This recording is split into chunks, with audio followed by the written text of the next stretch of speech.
Saudações, vigia das pessoas. Nós estamos vendo Jó, como você nunca viu. Hoje, capítulo 32. Vamos falar da história de Eliú. Quem era Eliú? Imagina-se que Eliú seja um estagiário. Sim, ele trabalhava no fórum regional lá da vila de Uz. Ele servia 4 juízes. Os juízes eram Jó, o chefe deles, Elifaz,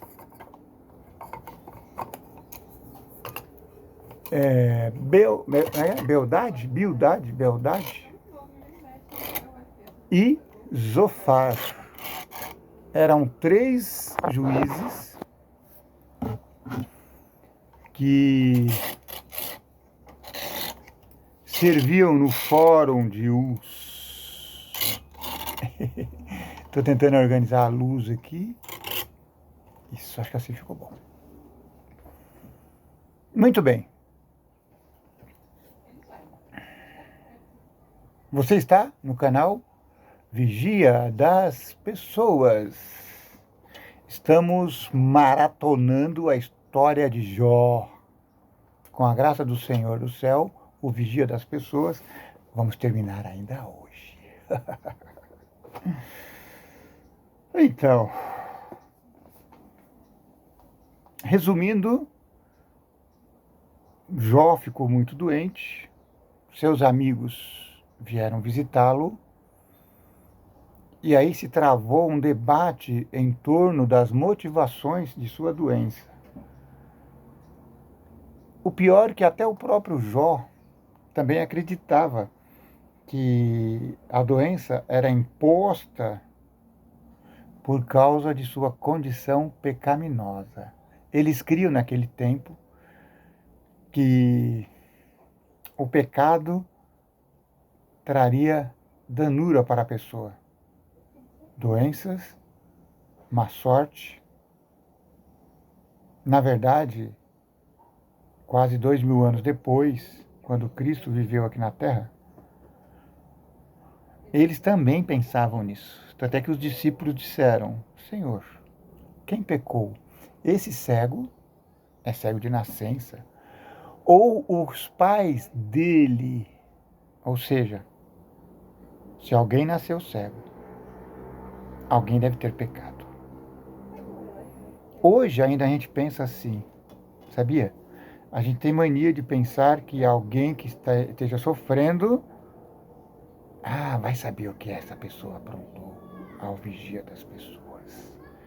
Se ele está sofrendo, porque alguma coisa ela aprontou.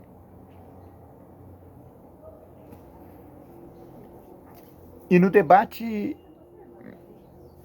essas ideias foram colocadas, inclusive Jó também contribuía para essa ideia.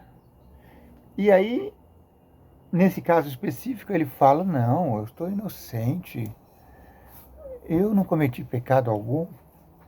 Aí os amigos falavam: mas e daí? Por que você está sofrendo então?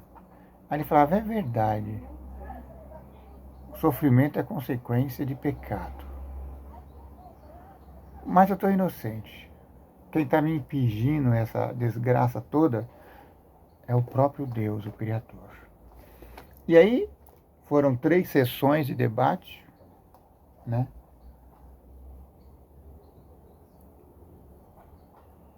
E no final, eles perceberam que não dava para tirar Jó de sua posição, porque Jó dizia que era inocente.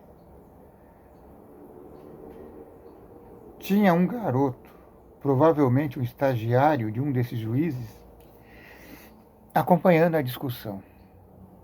No final, quando ele viu que os seus chefes tinham desistido de debater, Aí ele começou a falar. Falou, não é possível isso, né? No título aqui da versão católica, Deus educa através do sofrimento. Tá vendo? O próprio título já está aludindo a essa crença limitante. Deus educa através do sofrimento. Se você está sofrendo, é porque Deus está te instruindo. Você viu? E a história de Jó mostra o contrário. Jó não estava sendo educado pelo sofrimento. Não. Ele estava sendo usado como testemunha, mas esse sofrimento não lhe trouxe nenhuma melhoria, nenhum aprendizado. Pelo contrário, ele perdeu muita coisa. É preciso dar uma resposta nova. É o subtítulo aqui. Os 3 homens não disseram mais nada a Jó, porque ele se considerava inocente. Todavia, Eliú, filho de Baraquel, natural de Bus, da família de Rã, ficou indignado contra Jó, porque este pretendia ter razão contra Deus. Também se indignou contra os 3 amigos, porque estes não souberam dar resposta a Jó e deixaram Deus em situação de culpado. Eliú tinha ficado esperando enquanto eles falavam com Jó, porque eram mais velhos que ele. Vendo, porém, que nenhum dos 3 tinha mais respostas, ficou indignado. Então Eliú, filho de Baraquel, natural de Bus, começou a falar. Eu sou jovem e vocês são anciãos. Por isso eu estava intimidado e não me atrevia a expor a vocês o meu conhecimento. Eu fiquei pensando que falem os anos e a idade madura ensine a sabedoria. Mas quem dá inteligência é um espírito no homem. O sopro do Todo-Poderoso não é a idade avançada que dá sabedoria, nem é a velhice que produz o discernimento do que é justo.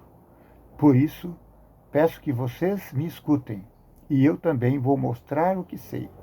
Enquanto vocês falavam, eu esperei, e enquanto conversavam, prestei atenção nos argumentos de vocês. Contudo, por mais que eu prestasse atenção, percebi que nenhum de vocês conseguiu refutar Jó e responder aos seus argumentos.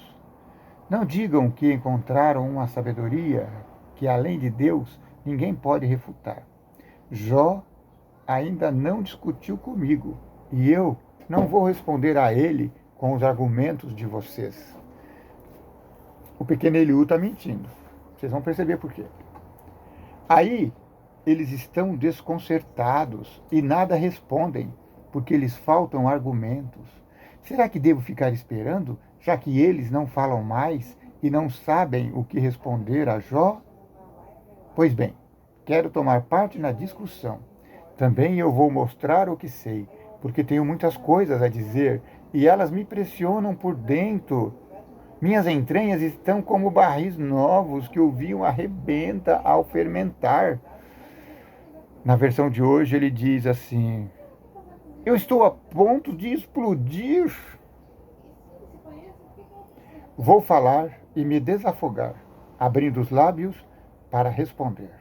Não vou tomar partido, nem bajular ninguém, porque não sei bajular e porque o meu Criador me eliminaria se eu bajulasse alguém. Começou muito bem. A primeira parte da fala de Eliú, maravilhosa. O título do capítulo 33 é Deus é maior do que o homem. E agora, Jó, ouça as minhas palavras. Preste atenção ao que vou dizer. Vou abrir a minha boca e a minha língua formará palavras com o céu da boca. Falo do coração sincero. Falo de coração sincero. e os meus lábios falarão claramente. Foi o sopro de Deus que me criou. O alento do Todo-Poderoso deu vida, me deu vida. Se você puder, responda-me. Se você puder, responda-me. Prepare-se e argumente contra mim. Veja, diante de Deus, eu sou igual a você. Também eu fui tirado do barro. Não tenha medo de mim, pois minha autoridade não o inibirá. Minha autoridade. O estagiário arrotando autoridade. Você disse e repetiu aos meus ouvidos, e ainda escuto o som das suas palavras. Eu sou puro, não tenho culpa, sou inocente, não cometi nenhum pecado. Deus, porém, inventa pretextos contra mim e me trata como inimigo. Ele coloca meus pés no cepo e vigia todos os meus passos. Nisso eu digo que você não tem razão, Jó, pois Deus é maior do que o homem. Deus fala de vários modos. Como você se atreve a levantar um processo contra ele, dizendo que ele não responde a nenhum de suas acusações? Deus fala ora de um modo, ora de outro, mas as pessoas não prestam atenção. Ele fala em sonhos ou em visões noturnas. Quando o torpor cai sobre o homem adormecido no leito, então ele abre o ouvido do ser humano, segredando-lhe suas advertências. Para afastar o homem do mal e evitar que se encha de orgulho. Senhor, tira de nós o orgulho. Dessa forma, ele impede que o homem desça ao túmulo e cruze a fronteira da morte. Às vezes, Deus corrige o homem também com o sofrimento na cama. Quando o corpo treme sem parar e a pessoa recusa comer, com nojo até do alimento preferido, quando a pessoa emagrece a olhos vistos e seus ossos começam a aparecer, então ela se aproxima do túmulo e sua vida é entregue à morada dos mortos. Eu passei uma agrura dessas. Perdi 10 quilos em uma semana. Fiquei internado me recuperando um mês. Eu me vi à beira da morte. Eu já ia cruzar o rio, quando o meu anjo intercedeu e falou: não, ele não deve morrer agora. Ajuda-o. E Deus me ajudou e me restaurou. Contudo, se a pessoa encontra um anjo favorável, um intercessor entre outros 1000, que lhes mostre o seu dever, que tenha compaixão dele e diga a Deus: livra-o de baixar a sepultura, pois encontrei um resgate para ele, então o seu corpo de novo se tornará jovem e ele voltará aos dias de sua mocidade. Então suplicará a Deus, que o atenderá. Deus lhes mostrará alegremente a sua face, fazendo com que o homem se torne justo. Esse homem cantará então diante dos outros, dizendo: eu tinha pecado e violado a lei, violado o direito. Deus, porém, não me castigou como eu merecia. Livrou-me de cair na sepultura, e agora minha vida pode contemplar a luz. Veja, Deus faz tudo isso 2 e até 3 vezes em favor do homem, a fim de tirá-lo vivo do túmulo e iluminá-lo com a luz da vida. Está ouvindo, Jó?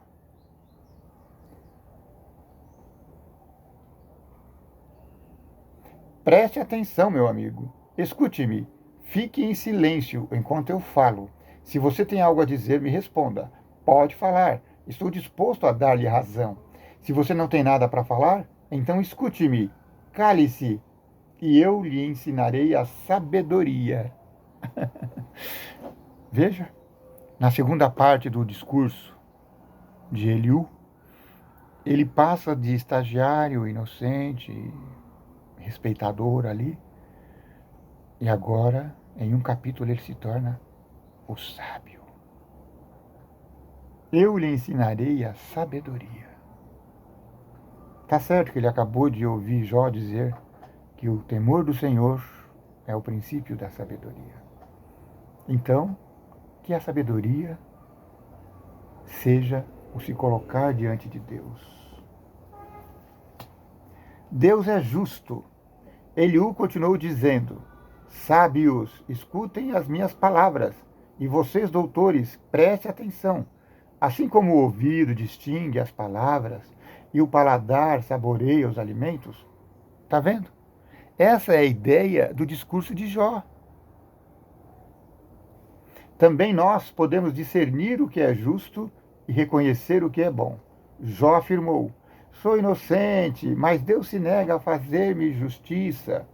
Embora esteja no meu direito, passo por mentiroso. Embora não tenha pecado, uma flecha me feriu mortalmente. Mortalmente. Quem é grande como Jó? Ele bebe sarcasmo como água, junta-se aos malfeitores, anda na companhia dos injustos. Ele afirma: o homem não ganha nada em satisfazer a Deus. Escutem-me, homens sensatos.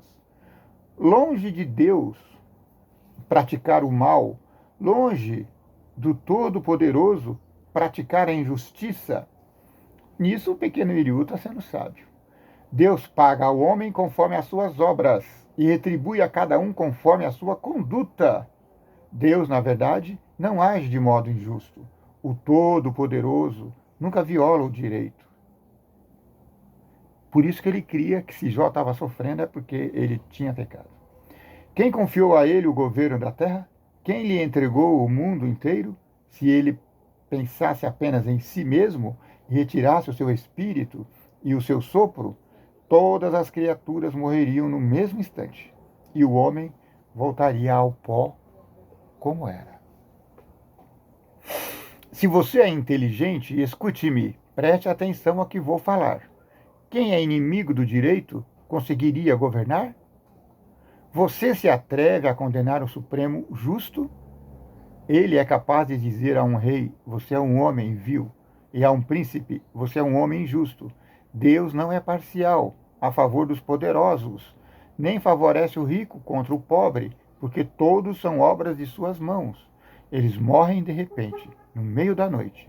Os grandes perecem e desaparecem, e o poderoso é derrubado sem força humana, porque os olhos de Deus veem a conduta do homem e vigiam todos os seus passos. Não há trevas nem sombras onde os malfeitores possam esconder-se. Não cabe ao homem marcar prazo para comparecer perante o tribunal de Deus. Ele aniquila os poderosos sem muitos inquéritos e no lugar deles nomeia outros. Deus conhece a fundo as ações dele. Ele os derruba numa noite e são destruídos. Ele os açoita como criminosos e o prende em público, porque se afastaram dele e não seguiram os seus caminhos. Fazendo com que o clamor dos fracos chegasse até Deus, e ele ouvisse o clamor dos pobres. Se Deus permanece quieto, quem poderá condená-lo? Se ele esconde o rosto, quem poderá vê-lo? Todavia ele cuida dos povos e das pessoas, para que não reine o perverso, nem alguém que engane o povo. Ó Senhor, tira os governadores que enganam o povo.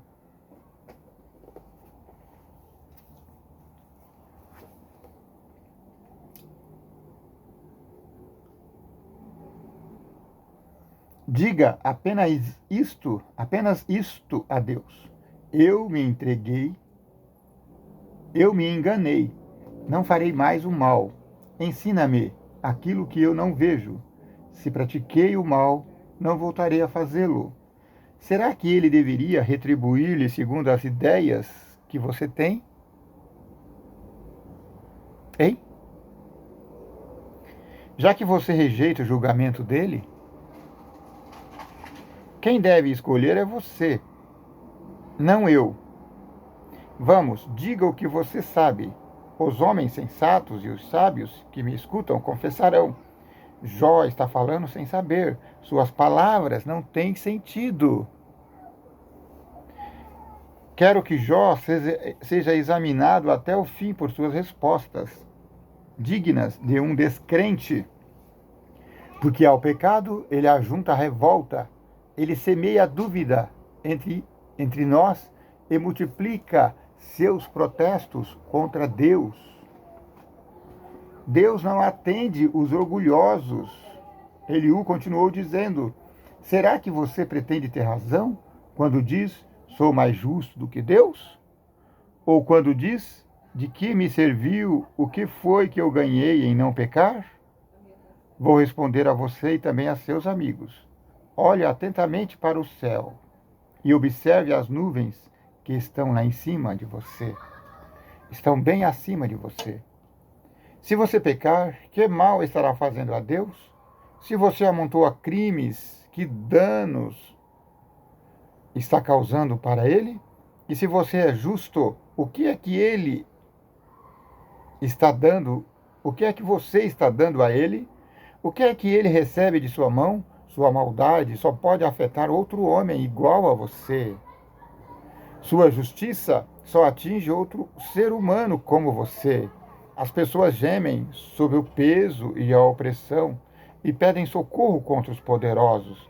Mas ninguém diz, onde está o nosso Deus Criador, que restaura as nossas forças durante a noite, que nos instrui mais do que aos animais da terra e nos torna mais sábios do que as aves do céu? Alguns clamam, porém, Deus não responde ao orgulho dos injustos. Não, Deus não ouve a falsidade. O Todo-Poderoso não presta atenção nisso. E você ainda se atreve a dizer que não o vê? Que a sua causa foi submetida a ele? Que você está esperando? Que a ira dele não intervém e que ele não cuida de nada? Ora, Jó, está abrindo a boca inutilmente e multiplicando palavras sem sentido. Deus educa para a justiça.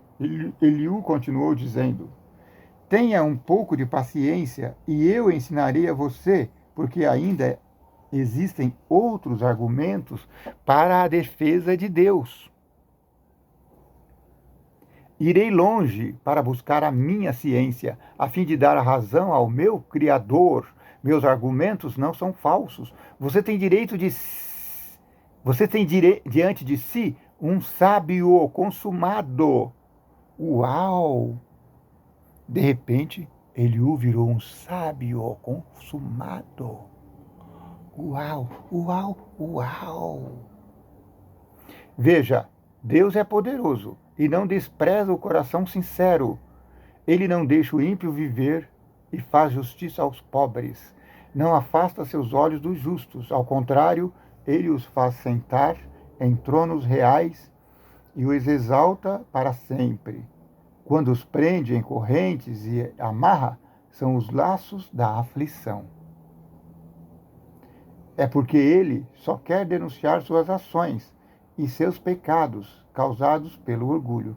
E assim, Deus abre os ouvidos dele para a correção e os aconselha a se converterem da injustiça.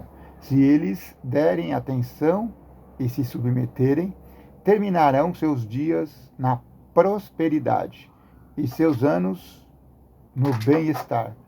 Se não obedecerem, atravessarão a fronteira da morte e morrerão sem perceber.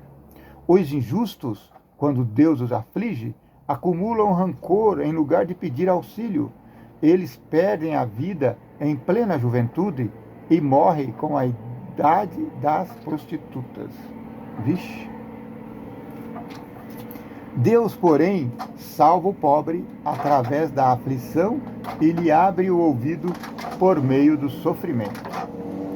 Ele quer arrancar também você da angústia e levá-lo a um lugar espaçoso e aberto para servir a você com mesa farta. Você, porém, não faz justiça contra o injusto, nem defende o direito do órfão. Não se deixa seduzir por um presente, nem se perverter, com um rico suborno. Por acaso, no perigo, suas riquezas e posses valerão alguma coisa diante de Deus? Não. Não esmague pessoas estranhas para colocar seus parentes no lugar delas. Cuide em não se voltar para a injustiça, porque é por causa dela que você foi provado através da aflição. Você foi provado, Jó, porque você praticou injustiça. Uau! Veja como Deus é sublime em seu poder. Que mestre pode comparar-se a ele? Quem é que ensina o caminho para ele? Ou pode acusá-lo de injustiça? Lembre-se de celebrá-lo.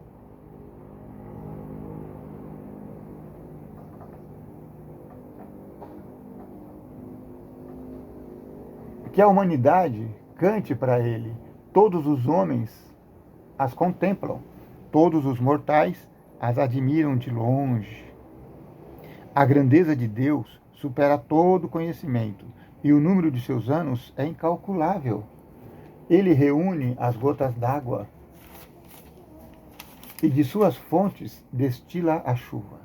As nuvens se derramam em chuvisco, e a chuva cai abundante sobre o solo. Quem pode calcular a extensão das nuvens e a altura da sua tenda celeste? Ele espalha diante de si uma neblina que cobre o topo das montanhas. Com a chuva alimenta os povos, dando-lhes comida abundante. Enche as mãos com raios e atira-os no alvo certo. O trovão anuncia a chegada dele, e a sua ira se acende contra a injustiça. Ao ver tudo isso, o meu coração treme e salta fora do peito. Atenção, ouçam o trovão de sua voz e o estrondo que sai da sua boca. Seu relâmpago brilha no céu, atingindo a extremidade da terra. Depois dele, sua voz estronda, ribombando com fragor majestoso. Nada detém os seus raios, depois que se ouve o seu trovão. Deus troveja com voz prodigiosa, realiza maravilhas que não compreendemos. Deus ordena a neve caia sobre a terra e a chuva torrencial desça com violência. Ele interrompe a atividade dos homens para que todos reconheçam a sua obra. As feras entram nos seus esconderijos, permanecem nas suas tocas. O furacão avança do sul e do norte se aproxima o frio. Ao sopro de Deus se forma o gelo e a superfície das águas se congela. Ele enche as nuvens de umidade e espalha as nuvens de tempestades. Estas, guiadas por ele, giram e circulam para cumprir todas as suas ordens no mundo inteiro. Ele as envia aos povos da terra para castigá-los ou para demonstrar que tem amor por eles. Ouça bem, Jó. Pare e considere as maravilhas de Deus. Você sabe como Deus dirige as nuvens, fazendo uma nuvem brilhar de relâmpago? Você sabe como ele equilibra as nuvens, maravilhas de sabedoria consumada? Você sabe por que as suas roupas ficam quentes quando a terra desfalece por causa do vento sul? Por acaso você já estendeu com ele o firmamento sólido como espelho de metal fundido? Fale-me o que devemos dizer para Deus, pois não podemos argumentar às escuras. Seria preciso avisar a ele que pretendo falar? Ficaria ele informado com o que um homem diz? De repente não se vê mais a luz, escurecida pelas nuvens. No entanto, o vento sopra e espalha Do norte chega um clarão dourado. Deus se envolve de majestade terrível. Não podemos alcançar o Todo-Poderoso. Ele é sublime em poder, rico em justiça e não oprime ninguém. Por isso, todos os homens temem e ele não leva em conta aqueles que se consideram sábios.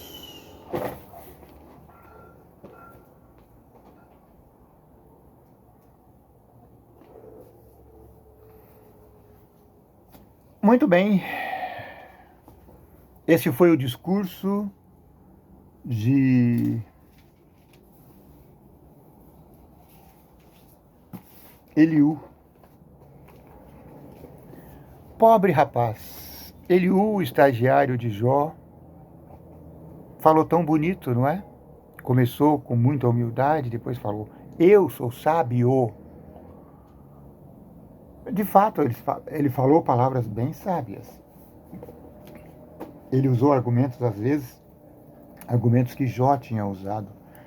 A questão das nuvens, a questão do gosto, do paladar.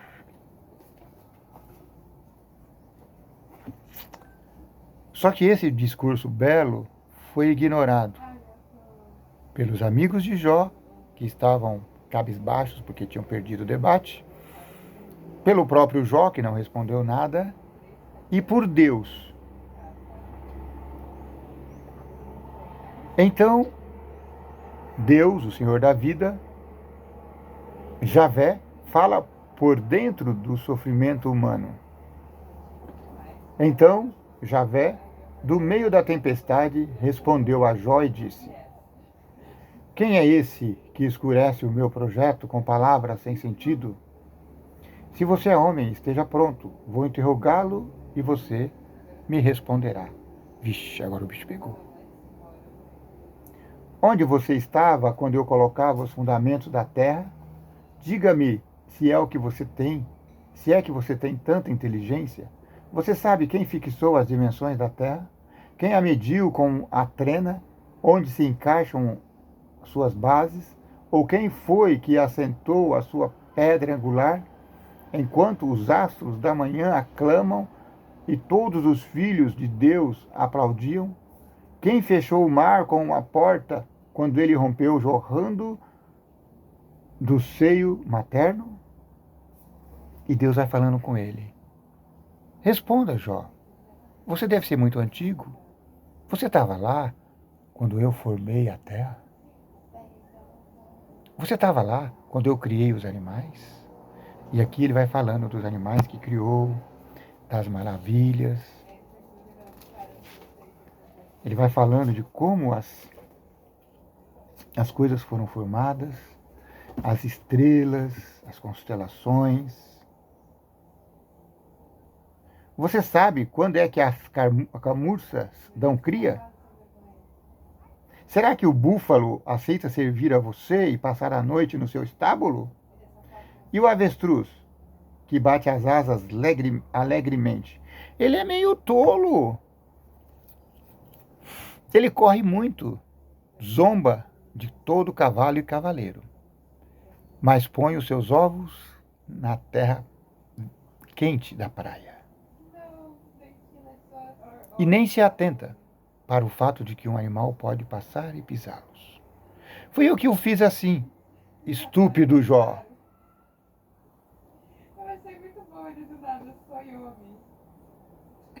Você pode falar, você pode dar força ao cavalo e vestir de crina o pescoço dele? Será pela sabedoria que você tem que o falcão levanta voo? Estendendo as asas para o sul? Por acaso é com a sua ordem que a águia levanta o voo e constrói seu ninho lá nas alturas? Javé continuou falando a Jó e perguntou, o adversário vai querer discutir com o Todo-Poderoso? Quem critica a Deus irá responder? E aí o Jó dá a sua primeira resposta. Então Jó respondeu a Javé, eu me sinto arrasado. O que posso replicar? Vou tapar a minha boca com a mão. Falei uma vez e não insistirei. Falei 2 vezes e não vou acrescentar mais nada. Então, do meio da tempestade, Javé replicou a Jó: se você é homem, esteja pronto, vou interrogá-lo e você me responderá. Você se atreve a anular a minha justiça e condenar-me para justificar a si mesmo? Você tem braço como o braço de Deus? Sua voz troveja como a voz de Deus? Então revista-se de majestade e grandeza, e cubra-se de esplendor e glória. Derrame o ardor de sua ira, e com um olhar só rebaixe todos os orgulhosos.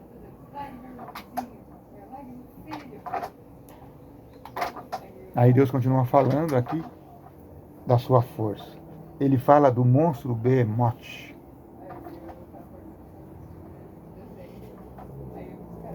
Ele fala que Deus domina o mal que ameaça o homem.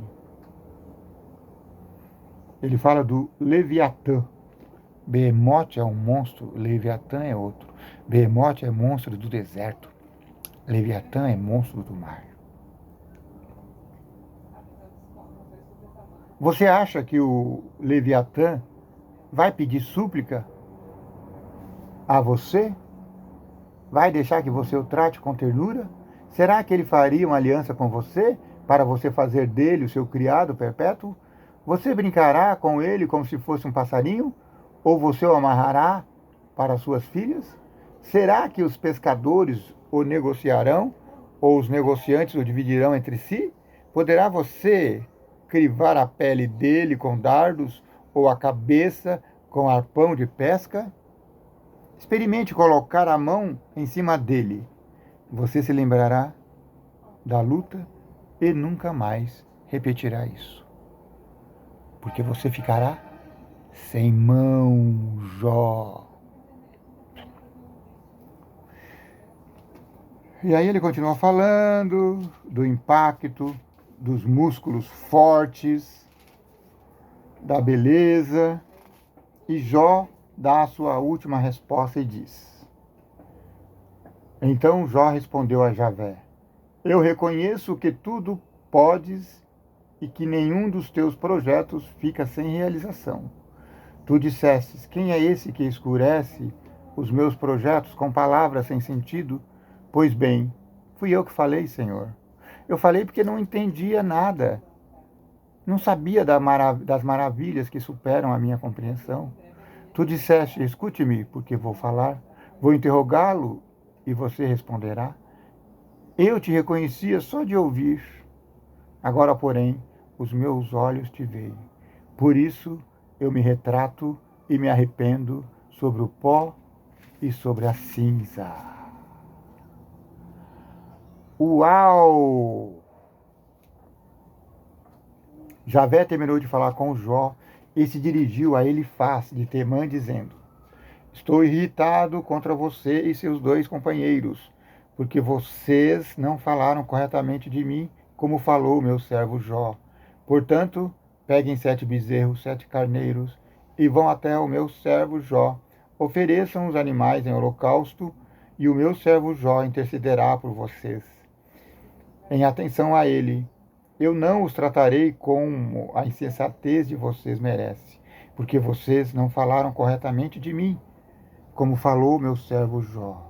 Então Elifaz de Temã, Beldade de Suás e Zofar de Naamá fizeram o que Javé lhes tinha ordenado.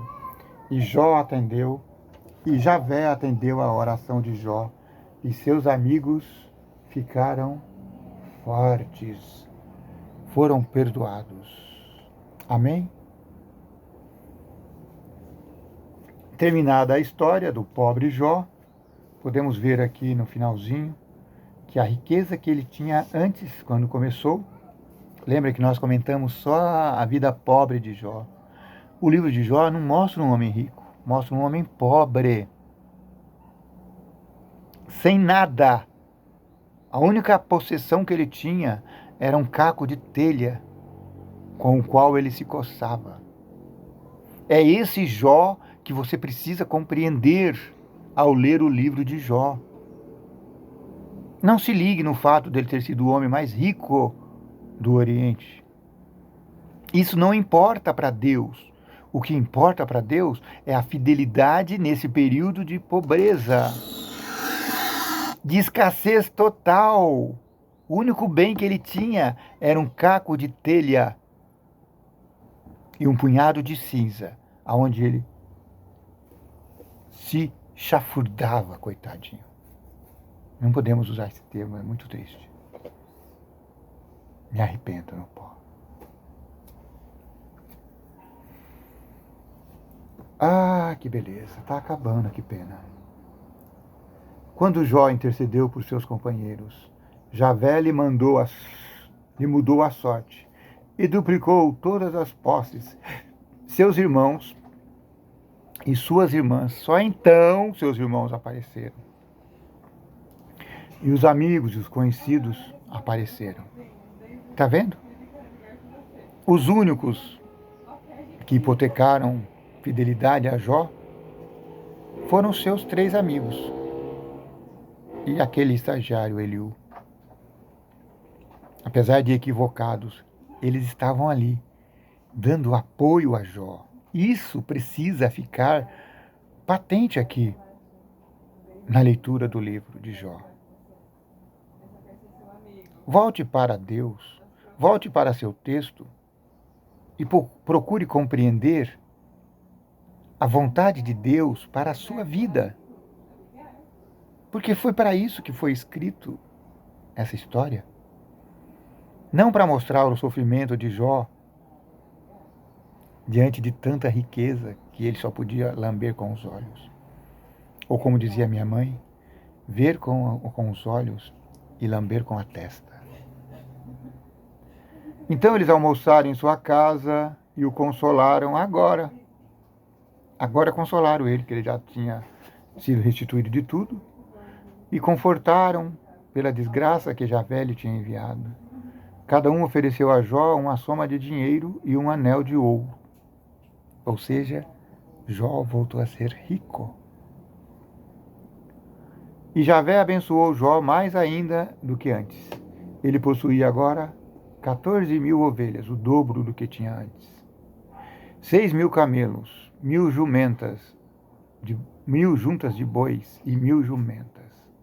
Teve 7 filhos e 3 filhas. A primeira se chamava... Está diferente o nome aqui. A segunda se chamava... Cássia também está diferente. Késia. E a terceira se chamava... Gente, tem uns nomes diferentes aqui, eu não vou nem ler.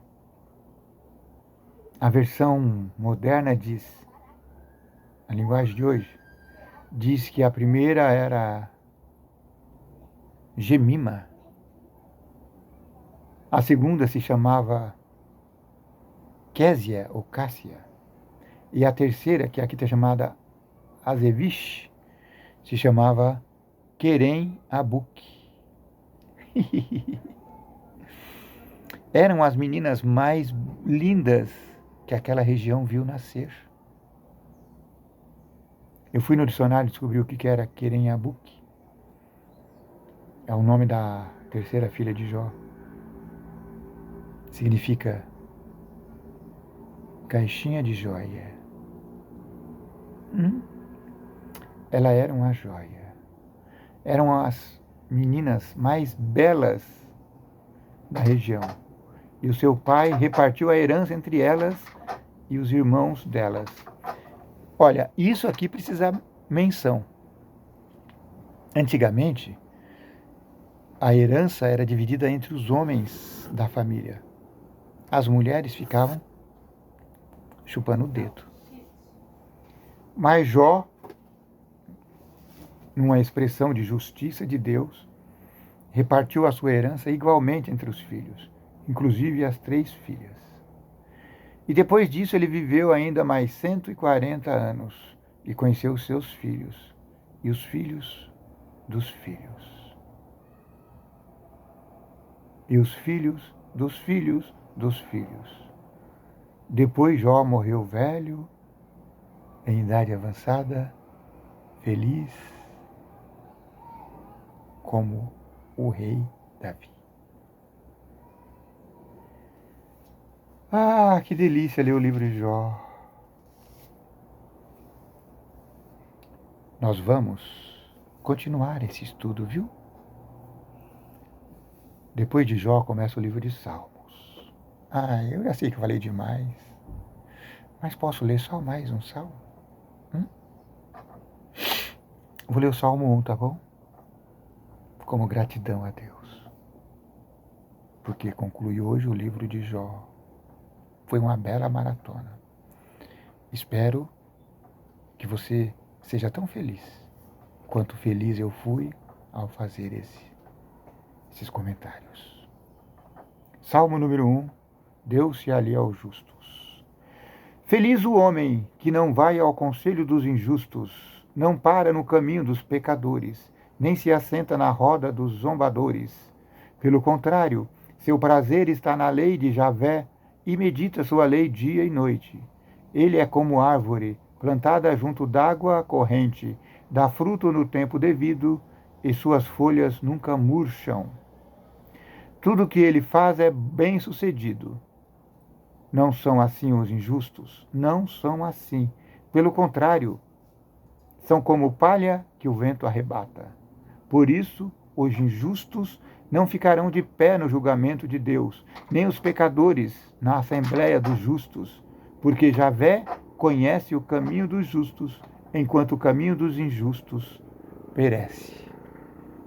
Que o vigia das pessoas te abençoe, que o vigia das pessoas te guarde, que o vigia das pessoas faça resplandecer o seu rosto sobre ti, que o vigia das pessoas tenha misericórdia de ti, que o vigia das pessoas te dê paz, que ele te restitua a saúde se você tem perdido, que ele te restitua o emprego se você tem perdido, que ele te restitua a felicidade se você tem perdido, que ele restitua a paz. Se o seu coração está triste e enlutado, confie no Senhor, porque Ele é poderoso para fazer os teus queridos ressuscitar. E Ele fará mais do que isso. Naquele dia, Ele ressuscitará os seus queridos mortos. E Ele vai transformar o seu corpo de corpo sofredor para corpo glorioso. E junto com os seus queridos, subiremos ao céu. Amém.